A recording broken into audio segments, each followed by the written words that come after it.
former classmate of Supreme Court nominee Brett Kavanaugh, who was said to have been in the room when Kavanaugh allegedly sexually assaulted a woman decades ago, has told senators that he will refuse to testify at next week's hearing.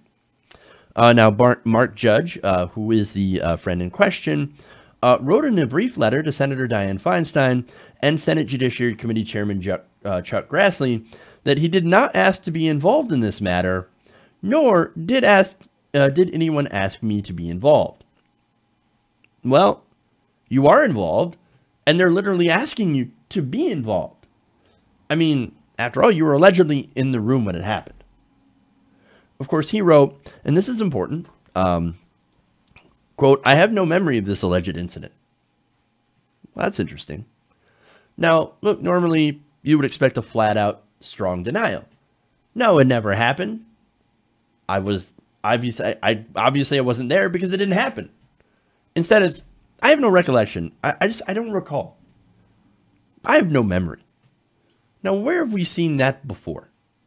Look, again, if it didn't happen, you'd say, hey, this didn't happen. She's making it up, and I'm actually willing to testify on that effect. Okay. Instead, he's saying, I don't remember. You know, it's so long ago. I don't remember. Huh. Now, that to me says it probably did happen, and he might be trying to cover for Kavanaugh. That's my personal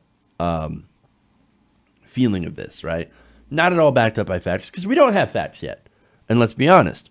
Now, this is a serious charge, and I just want to be careful to say that that's my own personal belief based on no fact. Okay, now there's more. He said, I never saw Brett act in the manner Dr. Ford describes. I have no more information to provide to the committee, and I do not wish to speak publicly regarding the incidents described in Dr. Ford's letter. I never saw him do it, so he must not have done it. I mean, I never saw Brett do anything like that.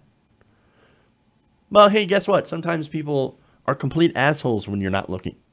Sometimes they do sexual assault, and sometimes they're complete assholes right in front of you when they allegedly attempt to assault a woman. Look, again, not saying that he 100% did it, but I think there needs to be an investigation before he gets confirmed to the Supreme Court.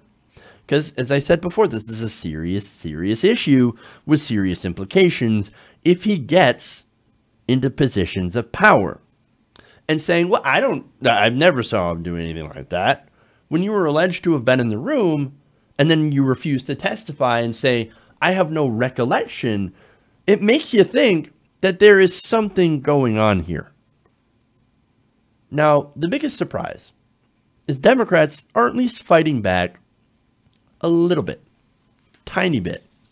After Judge's letter became public, Senator Doug Jones, wow, Doug Jones actually doing something, said the Judiciary Committee should subpoena Mr. Judge, which would force him to appear in front of the committee. He said, quote, you can count on the fact that letter, his response, is going to be entered into the record by someone, and that needs to be tested as well. If he doesn't want to do it, and they're going to go forward with this hearing, they need to subpoena him, let him say that, and let some senators or someone cross-examine him. Interesting. Now, look, I think if the Democrats actually wanted to be strong, well, then they would have left the hearings long ago. They would have had the hearings. But in the context of Democrats, this is probably as strong as you're going to get, which is sad. Nonetheless, Senate Democrats earlier also called on Judge to testify at the hearing scheduled for next Monday. He said, Chuck Schumer, minority leader, he said, let's not rush the hearings. Let's not repeat the mistake made in the Anita Hill hearings. Let's call the relevant witnesses, not just the two selected by Chairman Grassley, who did not want to call the hearings to begin with. How could we want to get to the truth and not have Mr. Judge come to the hearings and be asked questions? So again, Chuck Schumer being as tough as Chuck Schumer can make, can be, right? He's not a strong person. But he is actually right. I mean, if you're going to go with that strategy, if you're going to say, okay, let's at least have hearings so we can, you know, take time and examine the evidence and see whether this person actually did this alleged assault, and then we can make the decision to go forward with the confirmation hearings. Okay. Yeah. That's as strong as the Democrats are going to get. Again, which is sad. They should just walk out of the hearings, period. I mean, in no universe would Republicans ever consider giving a hearing to somebody, a Democrat, who has these kinds of allegations against him. I'm just saying, the Democrats bend over backwards to be super nice and civil to Republicans, and Republicans are absolutely vicious. Why are we even having this hearing? Why are we even having this hearing? Well, we know why. Brett Kavanaugh is one of the most pro-corporate judges that you could put. Yes, just like the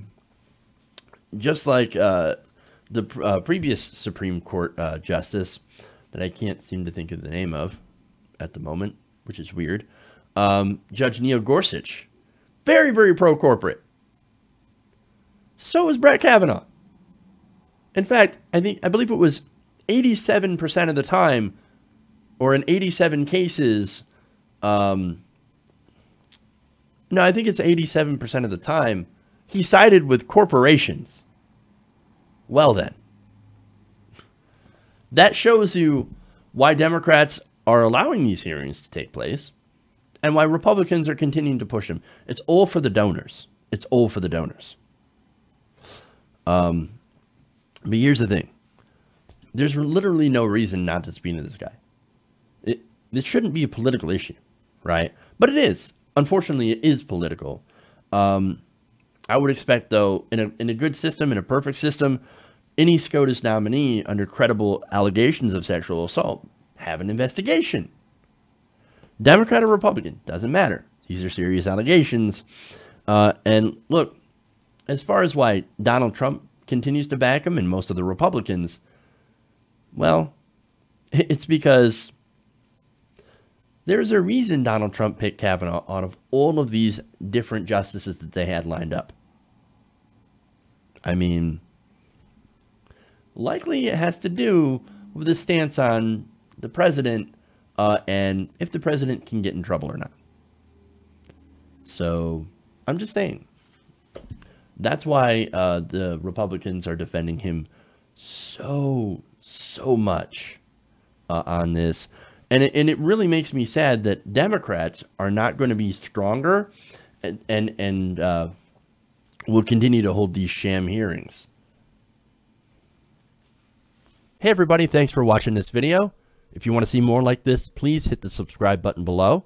And if you want to support truly independent progressive media, please consider becoming a patron at patreon.com/TYTNation.